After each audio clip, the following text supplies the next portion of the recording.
Hi, my name is Aaron Daniels, and for this lab we were given a video of a spring in motion with a mass attached to the bottom, and we had to calculate the change in spring potential energy throughout the video. The result was that there was little to no change in the spring potential energy, and the energy principle was fulfilled and maintained throughout the video. The relevant models to this system are the momentum principle, the spring potential energy, and the energy principle. So first we were given this video and we used tracker to track the position of the mass at the bottom of the spring.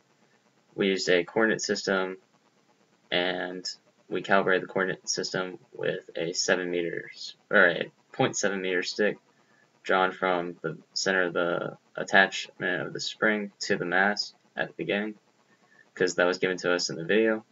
Then we took this data produced over here, put it into an Excel file, which we were then able to use in Python in order to analyze the motion of the spring. We initially set the spring position to be 0, 0, 0, and then using information that we found from the Python or the tracker video, we were able to find the initial position of the mass right here.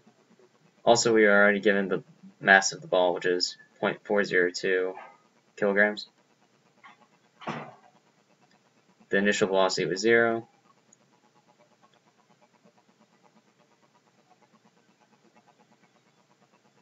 This calculates the motion of the ball.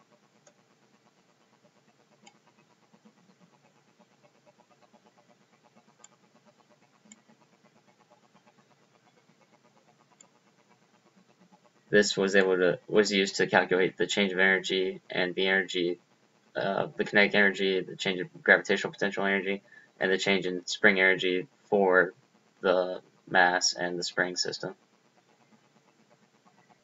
So let's go ahead and run it.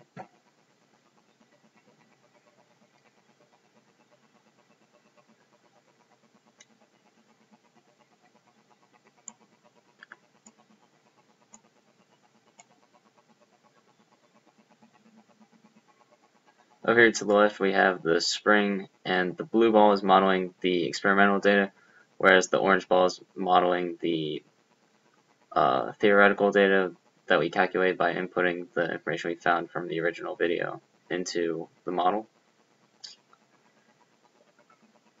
Over here to the right we have the experimental position and the theoretical position, or, well, the position calculated by the model using the inputs and the experimental data from the Excel file. As you can see, they're very similar. And using this graph, I was able to find the period of oscillation for the x and the y-axis by putting you see this cursor, it gives you the coordinates. I was able to put it on 2 points for the y-axis and then find the change in time to see how long it took the ball to return to the same position along the y-axis, and similar to the x-axis. So what I found was that the period of oscillation for the x-axis was about 0.756 seconds, and the period of oscillation for the y-axis was about 1.517 seconds. It makes sense that the period of oscillation in the x direction would take shorter than the y, because while the ball returns back to the same position in the y coordinate, it crosses the x-axis twice, so naturally it would be half as long. For the second what does it mean question, we have to look at the second graph that I have here, and we see the change in energy throughout the system and the change in the potential energy of the spring. If you look over on the x-axis, or sorry, the y-axis, it's very, very near 0. So I'm going to go ahead and say that it was practically 0 and that this data is just generated from experimental error. So there was no change in the spring potential energy throughout the video, and the energy principle is maintained throughout the video. For the last what does it mean question, how would changing the origin to the mass attached to the spring at rest affect the potential spring energy and the kinetic energy of the system?